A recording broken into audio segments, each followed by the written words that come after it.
Hello guys, it's me, Ara, and welcome back to my channel. For today's video guys, pag-uusapan natin kung ano yung advantage at disadvantage using itong apat na to.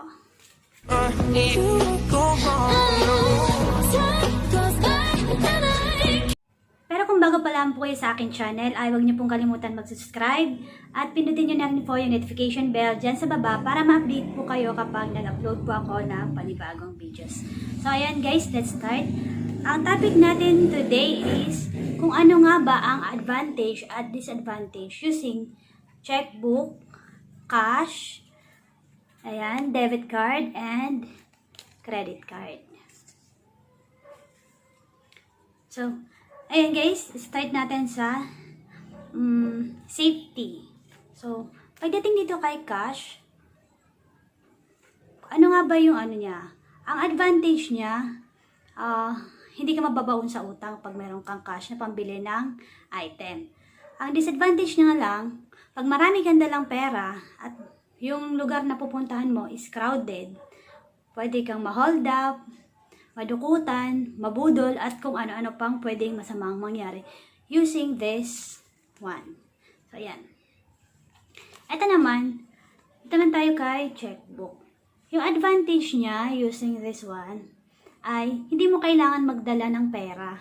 So, nakadeposit lang dito yung pera mo at bibili ka sa isang merchant o establishment. Pinagandaan dito ay madadala mo siya kahit saan at anytime, ay kahit walang laman yung ito mo, basta sabihin mo lang doon sa babayaran mo, kunwari tao lang yung kausap mo, ay sabihin mo na, kunwari bukas na lang, i-encash yung perang ibibigay mo sa kayong i-encash yung pera na yon kasi bukas mo pa malalagyan ng pera o makakapag-deposit ka ng pera.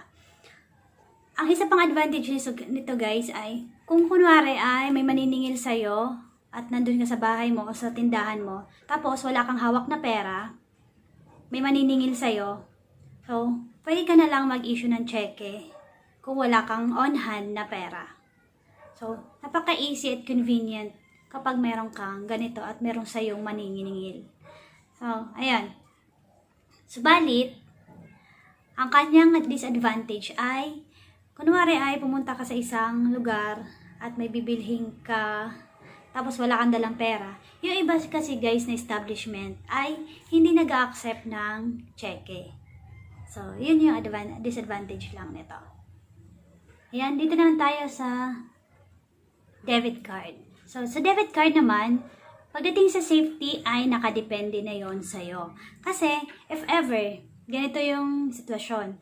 Kumain ka sa restaurant, tapos, binigay mo lang siya sa staff. Ayun.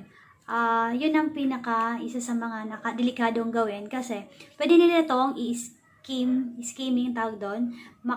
I-swipe nila lang ito sa isang gadget or kunin lang nila yung nasa likod na number at saka yung iyong pangalan at account number dito sa harapan ay makakopy na nila o makukuha yung details ng card mo. So kapag ka sa mga restaurant, ikaw na lang o sa establishment, ikaw na lang ang mag-swipe nito at hindi sila.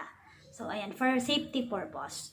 So disadvantage nito guys ay ngayon kung limitado lang yung laman ng iyong ATM card ay hindi ka makakapag-purchase ng mahal na item o kung kulang yung laman nito ay hindi mo bibili kasi certain amount lang, kung magkano lang ang laman ng account mo, ayun lang ang mabibili mo. Isa pang disadvantage using debit card ay ito. Meron siyang pre-limits for your card are follows. May maximum siyang daily withdrawal amount na worth 20,000. Tapos, meron din siyang maximum daily withdrawal count na 6 na withdrawal lang dapat. Meron din siyang maximum daily purchase amount na worth 100,000 lang. So, advantage nito ay easy to, madali mo lang siyang bitbitin, convenient, at saka pwede mo siyang maswipe sa mga establishment na nag-a-accept ng debit card. So, hindi mo na kailangan magdala ng cash. Iwas na rin sa mga mandurukot, at anumang uri ng krimen. Isa pang advantage nito guys, merong mga debit card o bank na nag-o-offer ng promos. Pag gumamit ka ng debit card, ay may mga promo sila like 10%, 5% discount, or meron naman na meron kang rebates, depende. Pero bihirang-bihira yung bangko na may mga promo pagdating sa kanilang debit card. Nakakapagtataka nga kasi although ang debit card ay maaari mo lang siyang gamitin kapag merong laman. So, ibig sabihin, meron kang cash na pera sa bangko. Pero bibihira yung kanilang promos pagdating sa mga debit card at cash. So, ayun. Hindi tulad ni credit card. So, ayan. Pag-usapan natin ang credit card. Dito sa credit card, tulad ng ATM card ay yung safety ay nakadepende sa'yo.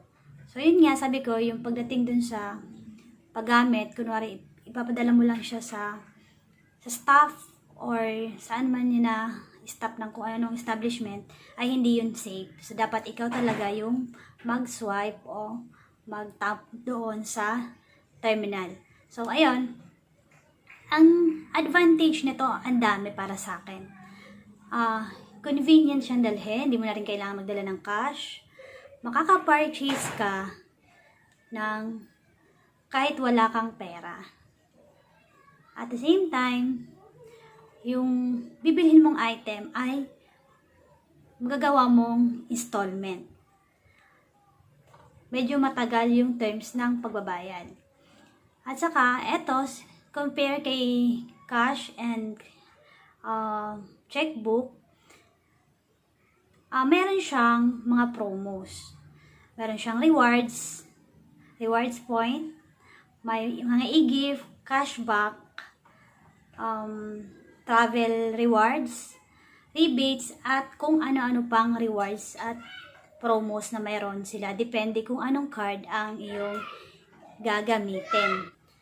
Ano-ano nga ba yung mga promos ni credit card? So, ito yung mga promos niya. Kapag nag-open ka pa lang sa kanila ng account, ay pag nag-apply ka sa kanila ng credit card, meron sila minsan ng mga promo na first gamit mo, pag na-accumulate mo yung kanila, kunwari 10,000 na gamit mo sa credit card limit mo, ay meron kang free items o kaya free coupon na worth 3,000 to 5,000. So, kasi ako noon, nung may dumating sa akin credit card, that time, yung month na yon, ay yung offer nila ay meron silang coupon na worth 3,000. So, pinurchase ko yon sa Shopwise, ang pagkakalam ko. Pwede mo siyang gamitin sa Shopwise, SM, at sa iba pang establishment. So, ayan.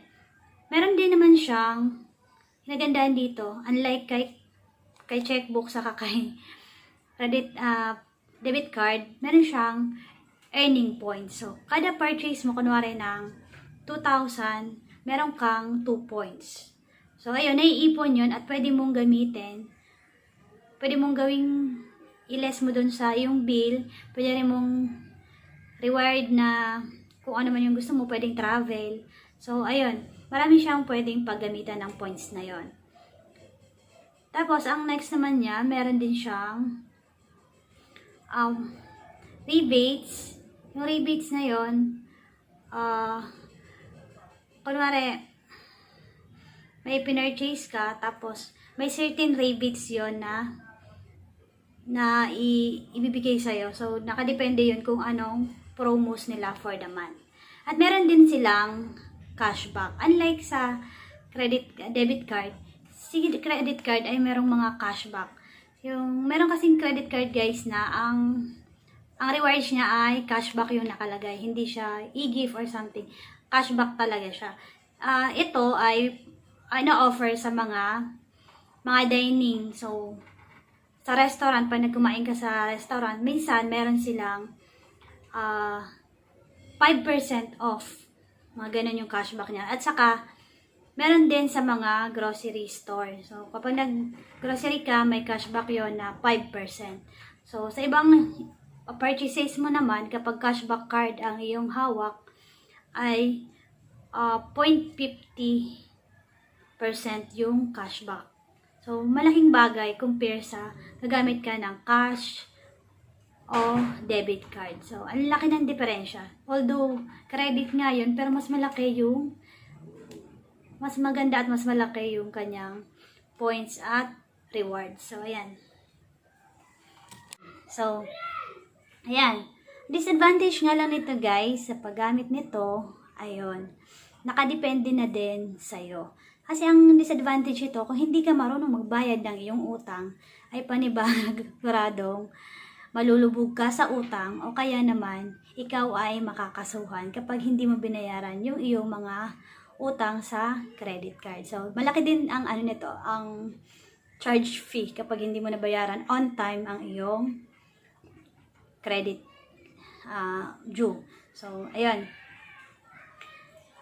Thank you for watching guys. Sana meron kayong natutunan sa aking video for today. So, huwag niyo pong kalimutan mag-subscribe at pindutin niyo na rin po yung notification bell para ma-update po kayo pag nag-upload po ako ng panibagong videos. Thank you for watching guys.